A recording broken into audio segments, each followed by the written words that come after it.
ក្នុងរយៈពេលមួយនេះតម្លៃស្រូវនៅក្នុងប្រទេសកម្ពុជាកំពុងក្លាយទៅជាប្រធានបទមួយដ៏ក្តៅគគុកពីសំណាក់ប្រជាពលរដ្ឋនិងអ្នកលេងបណ្ដាញសង្គម Facebook ដោយតម្លៃស្រូវបានធ្លាក់មកនៅត្រឹមក្រោម700រៀលបាទនៅចំពេលដែលពលរដ្ឋកំពុងតែប្រមូលផលស្រូវស្ទើរតែគ្រប់ខេត្តទៅហើយបាទជុំវិញនឹងបញ្ហានេះផងដែរ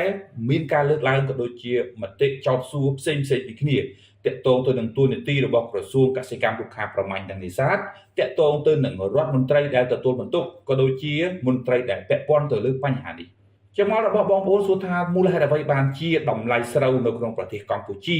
ឲ្យតែដល់ពេលប្រមូលផលដឹងតែធ្លាក់ថ្លៃតើរដ្ឋមន្ត្រីនិងមន្ត្រីដែលទទួលខុសត្រូវខាងផ្នែកនេះធ្វើការដែរឬទេបាទនេះគឺជាការលើកឡើងរបស់បងប្អូនប្រជាពលរដ្ឋជាពិសេសកសិករដែលកំពុងតែ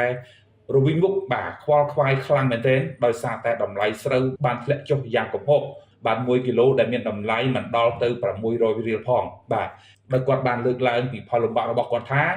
តម្លៃជីក៏ថ្លៃតម្លៃថ្នាំបាញ់ស្រូវក៏ថ្លៃសាំងក៏ថ្លៃហើយចំណាយទៅលើការថ្លៃជួលត្រាក់ទ័រដើម្បីធ្វើការភ្ជួររាស់ផងដែរបាទក្រោយពីមានការលើកឡើងក៏ដូចជាជជែកវែកញែកគ្នាយ៉ាងក្តៅគគុកនៅលើបណ្ដាញសង្គមរដ្ឋមន្ត្រីក្រសួងកសិកម្មបានលើកឡើងក៏ដូចជាមានសំណុំពរទៅដល់អ្នកសារព័ត៌មាននិងប្រជាពលរដ្ឋដែលនៅតាមតំបន់បែបនេះថាក្រសួងកសិកម្មសូមស្វែងរកឃាត់ខ្លួនឈ្មួញទុច្ចរិតកាងតម្លៃស្រូវថេករបស់ក្រសួងកសិកម្មបានសរសេររៀបរាប់ថាក្រសួងកសិកម្មកំពុងចាត់វិធានការយ៉ាងក្តៅគគុកបាទប្រកាសឲ្យសមត្ថកិច្ចពាក់ព័ន្ធស្វែងរកឃាត់ខ្លួនឈ្មួញទុច្ចរិត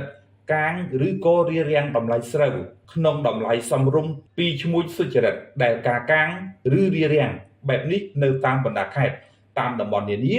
បានធ្វើឲ្យស្រូវរបស់កសិករធ្លាក់ចុះយ៉ាងគំហុកគឺចាប់តាំងពីខែសីហាតម្លៃស្រូវពិត700រៀលដល់880រៀលក្នុង1គីឡូក្រាមហើយថ្មីនេះកន្លែងខ្លះតម្លៃស្រូវនៅក្រោម700រៀលគឺដោយសារតែឈ្មួញទុច្ចរិតកាងមិនឲ្យឈ្មួញត្រឹមត្រូវចូលទិញស្រូវប្រិយមិត្តជាទីគោរពជុំវិញនឹងបញ្ហានេះផងដែរក្រោយពីក្រសួងកសិកម្មរុក្ខាប្រមាញ់បានសរសេរផ្សព្វផ្សាយបាទប្រកាសនៅលើបណ្ដាញសង្គម Facebook របស់ខ្លួនលោកជំទាវហ៊ុនស៊ីណាតក៏បានផុសនៅលើបណ្ដាញសង្គមរបស់លោកជំទាវផងដែរថាលោកជំទាវមានការឆ្ងល់ជាខ្លាំងបាទមូលហេតុអ្វីបានជាពេលកសិករកំពុងតែច្រូតកាត់មិនចុះទៅជួបផ្ទាល់ហេតុអ្វីបានមកសួររកអ្នកកាសែតទៅវិញអស់លោកមន្ត្រីស៊ីប្រាក់ខែរាជបែរជាមិនចុះសួរខ្លួនឯងទៅពឹងលើអ្នកកាសែតតើអញ្ចឹងចុះអ្នកធំនៅទីនោះគិតយ៉ាងម៉េចទៅខ្ញុំនិយាយនេះចេញពីបេះដូងស្មោះបាទនេះគឺជាការលើកឡើងរបស់លោកជំទាវហ៊ុនស៊ីណាតបាទយើងដឹងថាលោកជំទាវគឺជា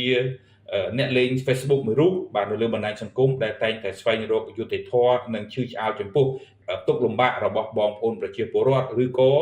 ជនរងគ្រោះមួយចំនួនដែលរងគ្រោះដោយភាពអយុត្តិធម៌ពីសំណាក់មន្ត្រីពីសំណាក់អ្នកមានអំណាចអីជាដើមហ្នឹងគឺលោកស្រីតែងតែបង្ហាញវត្តមានក៏ដូចជាសរសេរផុសនៅលើបណ្ដាញសង្គម Facebook របស់លោកស្រីតលបាទក្នុងគោលដៅស្វែងរកក៏ដូចជាផ្ដល់ភាពយុត្តិធម៌ដល់ជនរងគ្រោះផងដែរ